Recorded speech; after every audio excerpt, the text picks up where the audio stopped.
An enlarged prostate afflicts millions of men around the world.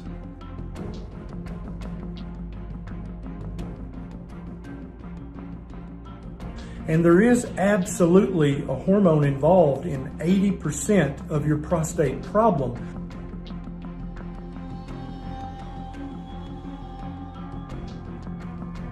It's not the hormone that you may have read about or heard about.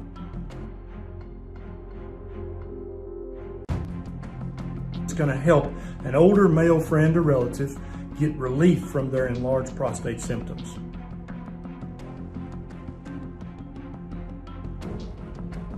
And then some supplements that some people find help greatly, other people don't really find that they help that much.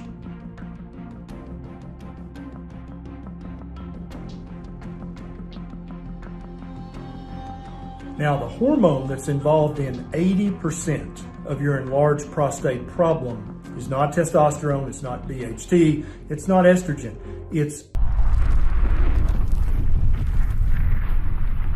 an enlarged prostate afflicts millions of men around the world. These symptoms that go along with an enlarged prostate, also known as BPH or benign prostatic hyperplasia, are very obvious to the men suffering from this.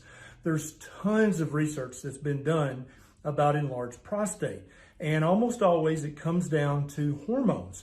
And there is absolutely a hormone involved in 80% of your prostate problem, but it's not the hormone that you may have read about or heard about. I'm Dr. Ken Berry, a family physician with 20 years of clinical experience, and that's what this video is about.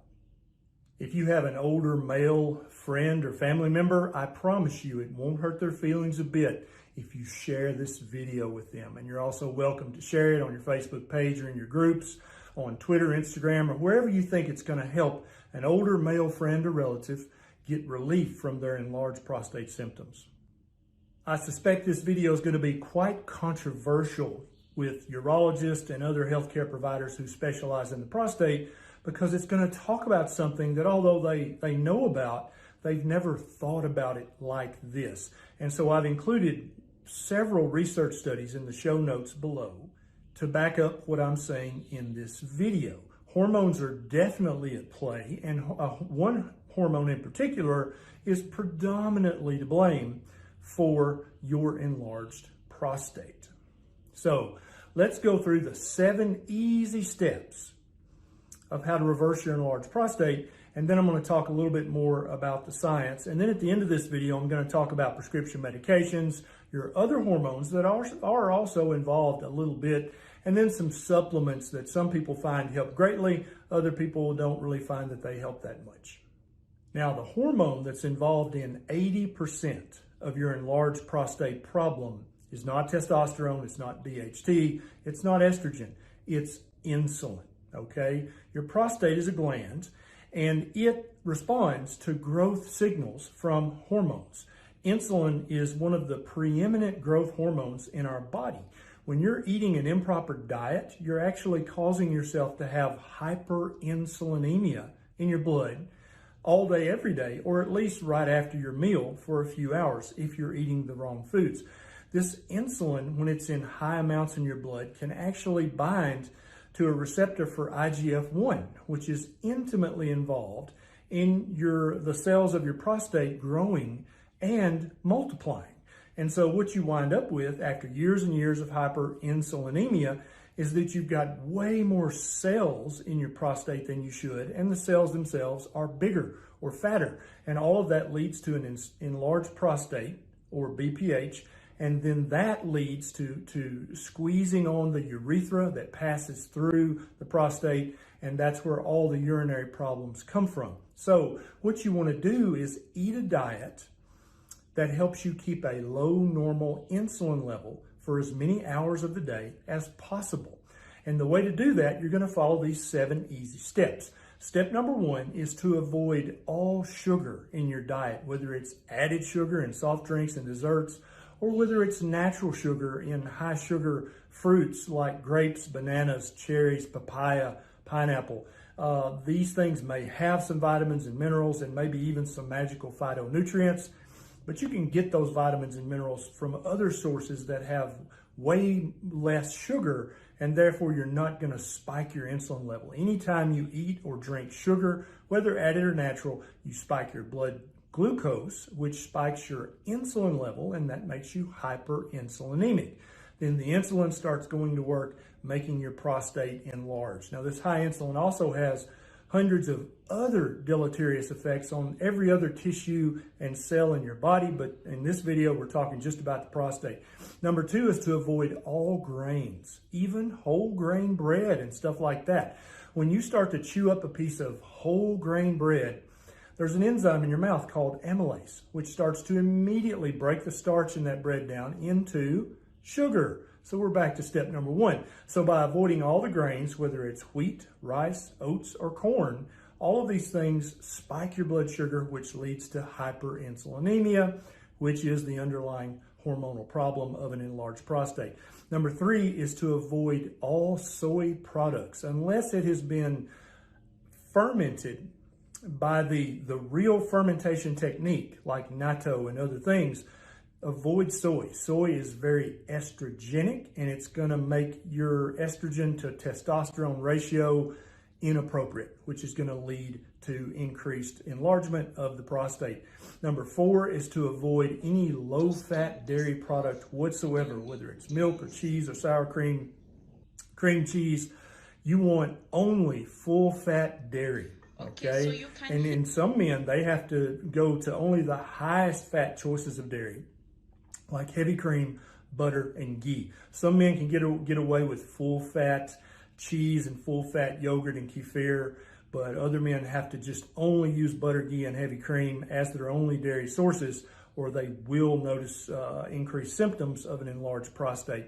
Number 5 is vegetable seed oils. These have a very inappropriate omega-6 fatty acid to omega-3 fatty acid ratio, which can lead to inflammation all over your body, but specifically in the prostate. And when a prostate is enlarged and inflamed, your enlarged prostate symptoms get even worse.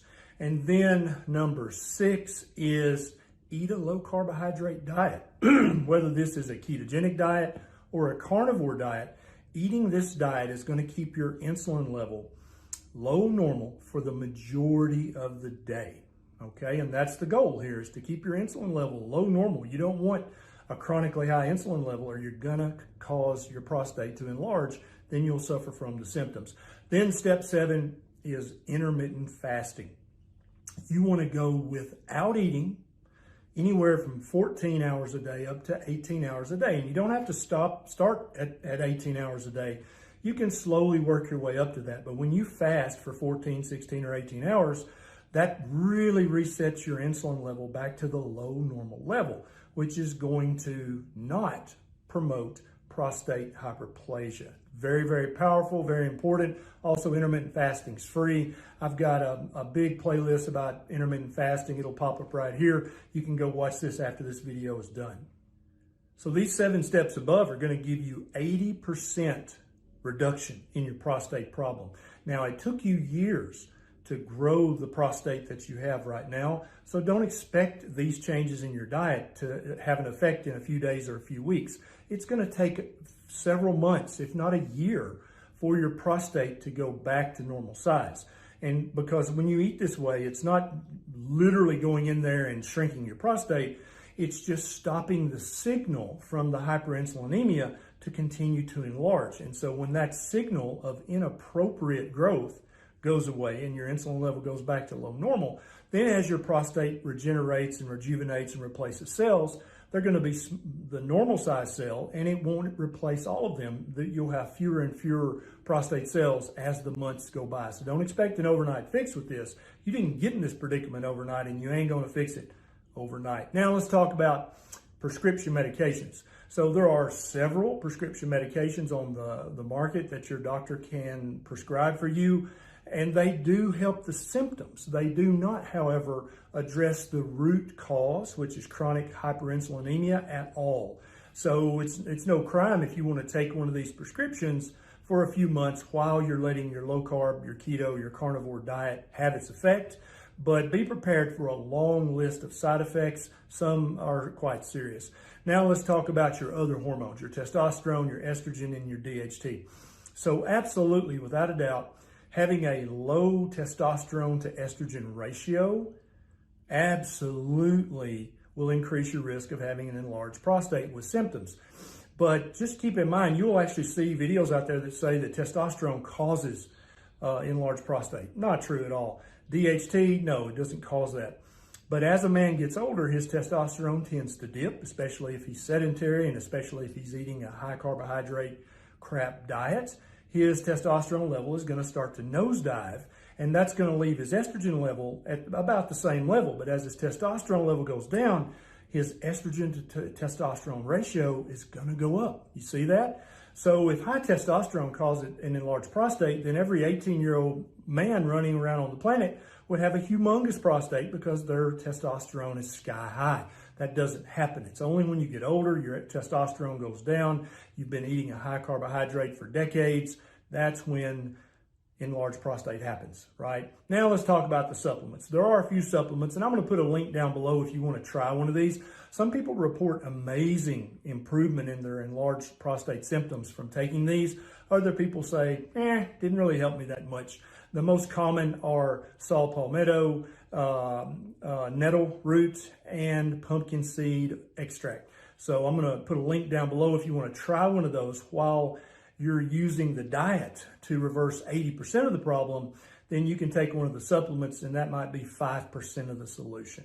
So as always, I want you to focus on the 80%. I want you to focus on the root cause, and that's chronic hyperinsulinemia. Remember, the research is down below. If your doctor doesn't believe you or me, you can just show him or her the research and say, well, what do you think about this?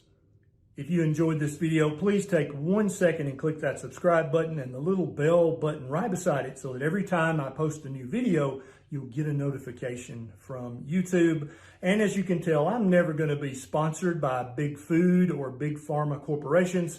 So please click on my Patreon link. It's right down in the show notes. It's a super quick sign up. You can throw a buck or two my way so that I have more time and more resources to make videos just like this one. I'm Dr. Barry. I'll see you next time.